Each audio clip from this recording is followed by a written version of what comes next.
이전에도 설명했던 내용인데요.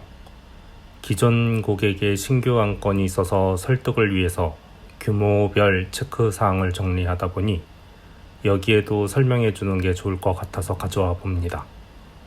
지난번 거의 같은 콘텐츠를 올리긴 했었는데요. 이번엔 조금 내용이 바뀌었네요. 지난번이랑 달라요 라고 말씀을 하실 수도 있을 정도인데요.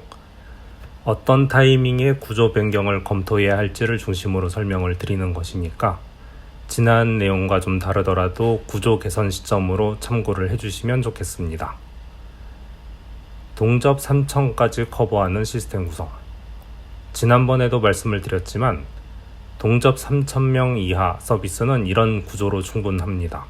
물론 일반적인 웹 서비스를 기준으로 설명드리는 것이라서 소켓을 계속 물고 있어야 하는 특수한 상황이나 모든 트랜잭션에 DTC를 걸어야 하는 금융계 쪽 같은 특수한 상황은 전혀 숫자가 다르니 어디까지나 참고만 해주시기 바랍니다.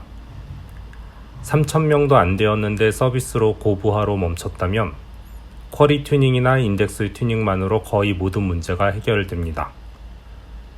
개발 코드 문제라면 개발자를 때리라고 말씀드렸죠. 3,000명 이전에 터지는 것은 스스로 해결하지 못한다면 앞으로 있을 험한 세상에서 살아날 수가 없답니다.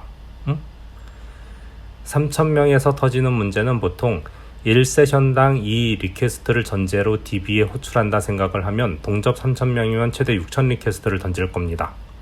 이게 유저가 F5 연타 등으로 한 세션당 대량의 리퀘스트를 던지지 않는 한 충분히 한 대의 RDBMS로도 커버가 된다는 이야기죠. 원클릭당 리퀘스트 숫자를 줄이거나 쿼리 성능 개선 등으로 DB의 병목을 줄이시면 됩니다. 그런데도 터지기 시작한다면 시스템을 확장해야겠죠. DB의 성능에 문제가 없으니 앞단의 웹서버나 와스를 늘려 구성하시면 15,000명까지는 버티게 됩니다. 동접 15,000명 정도의 시스템. 왜 15,000명까지 버틴다고 말을 했을까요? 효율적으로 구성을 한다면 웹 서비스라면 동접 15,000명이 동시에 클릭을 하지 않습니다. 때문에 동시 클릭이 5분의 1 정도를 생각해서 15,000명을 커버한다고 생각을 한 겁니다. 즉 15,000 세션을 받기 위해서는 3대 정도의 웹서버에 분산을 하고 나머진 DB 한 대로 커버가 됩니다. 일반적으로 웹서버는 서버 한 대당 10만 세션까지 커버가 됩니다. 하지만 인스턴스 사양이나 코드의 복잡성 등등으로 그렇게까지 커버하기보다는 약 5,000 정도로 설정을 하고요. 인스턴스 스펙도 고스펙으로 적은 수의 인스턴스를 만드는 것보다 5,000 정도로만 커버하도록 스펙을 낮추고 대수를 늘리는 것이 좋죠. 요즘 같은 클라우드 시대는 이 방법이 장애도 줄이고 병목에 의한 품질 저하가 적어지게 됩니다. 이럴 때 앞에 LB를 놓기도 하지만 전 GLB를 좋아하기 때문에 도메인 베이스 분산이라서 앞단에 ELB 같은 인라인 LB가 들어있지 않습니다. 인라인용 LB를 쓰게 되면 대규모 확장 시 LB의 병목으로 터져 죽거나 아니면 LB를 늘리다가 지갑이 거덜나게 되죠. 인라인형 LB라고 부르는 것은 AWS에서의 예라면 ELB, ALB 시리즈를 말하는 거고요. 원암 베이스의 LB는 AWS라면 클라우드 프론트, 애저라면 프론트 도어를 말합니다. 밸런싱 룰이 완전히 다르기 때문에 개발 코드를 그에 맞춰줘야 해서 인라인으로 시작했다가 규모가 커져서 원암으로 바꾸려면 개발 공수가 상당히 들어가서 포기하는 사례를 많이 봤죠. 아무리 개발이 손쉽다고 인라인형 LB를 사용하시는 것은 회사의 경쟁력을 없앤다고 생각하시기 바랍니다. 비용 경쟁력만 있어도 인프라로 줄인 비용으로 마케팅을 할 수가 있거든요. 경쟁사보다 인프라를 적은 비용으로 쓴다는 것만으로 얼마나 회사가 강력해질지는 경험해 보신 분들은 공감할 겁니다. 이렇게까지 해서 15,000까지 잘 설계가 됐는데 15,000명에서 터지는 경우는 프론트에서 문제가 있을 수도 있지만 슬슬 DB 한 대로는 부족할 수 있다라는 게 되는 시점이죠. 가끔 고부하 쿼리를 돌리거나 유저의 순간 클릭 등으로 체인락이 발생할 가능성이 늘어나기도 하고요. 그래서 이때부터는 DB의 인스턴스를 늘리는 게 보통입니다.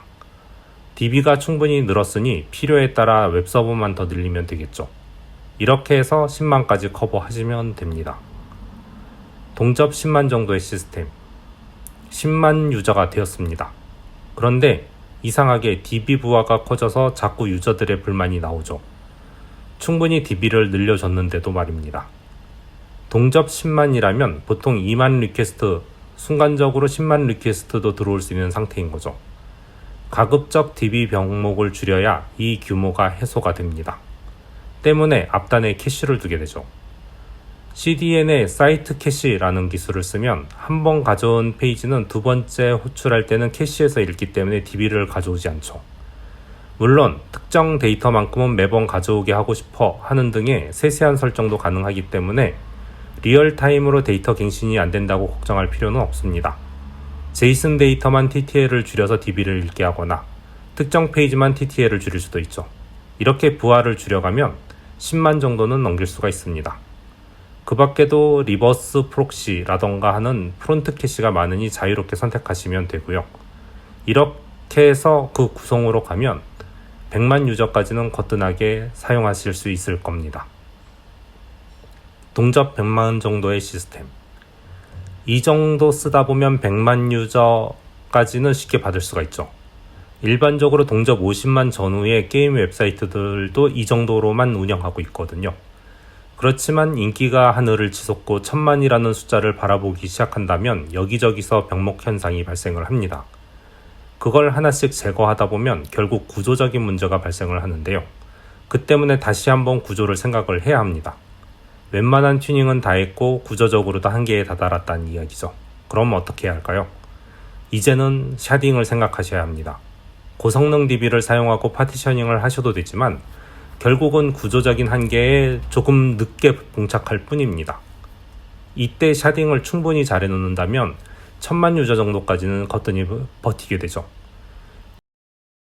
샤딩의 기준은 예전에도 말씀을 드렸지만 예전에는 부하가 큰 데이터 또는 데이터가 많아서 느려지는 테이블만 샤딩이나 쉬프팅을 하는 방법을 많이 썼지만 갑작스럽게 규모가 커지거나 큰 규모를 줄이는 방법 등을 고민하다 보면 오히려 유저 기준으로 데이터셋을 만들어 그 단위로 완전한 셋을 샤딩하기도 합니다. 그리고 유저가 줄어들면 많이 줄어든 유저의 레인지 등을 통합하여 샤딩 관리를 하면 물리적인 DB 숫자는 늘지만 관리면 그리고 비용면에서 오히려 가성비가 좋아지게 되는 거죠. 샤딩을 하게 되면 중간에 라우터 역할을 하는 서버가 필요하게 되므로 새로운 라우팅 구조도 잘 생각을 하셔야 합니다. 이건 자기 서비스를 잘 알고 그 서비스의 데이터 특성을 아는 사람들이 참여해야 제대로 된 샤딩을 할 수 있게 되므로 내부적으로 충분한 기술력을 가져가셔야 합니다.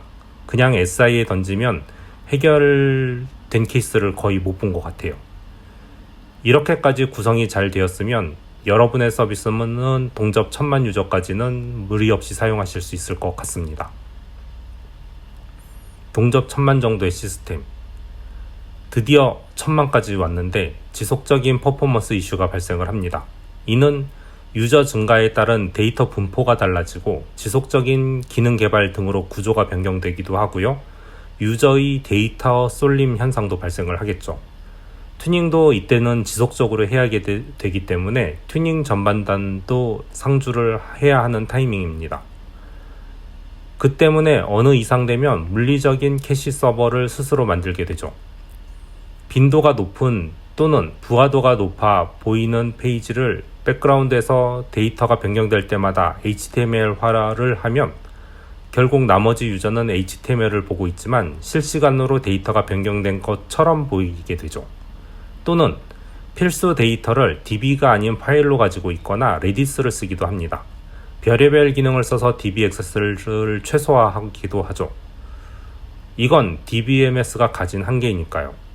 이젠 회원 정보만 샤딩된 DBMS로 가지게 되고 다른 건 NoSQL을 사용하는 게 나을 수도 있습니다. NoSQL이나 캐시 파일이나 물리적 구조는 크게 차이가 없거든요.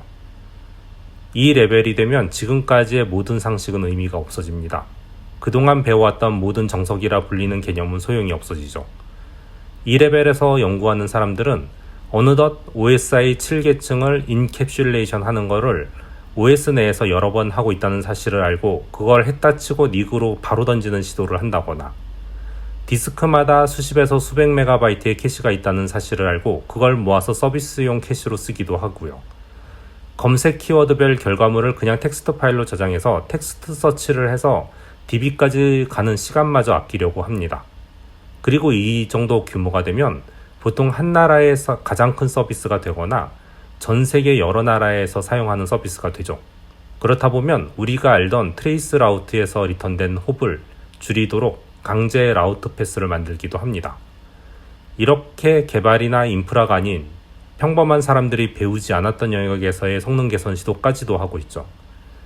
때문에 이런 식으로 엉뚱한 이야기를 하는 사람들이 있다면 그 사람들의 말을 귀담아 들어볼 필요가 있습니다.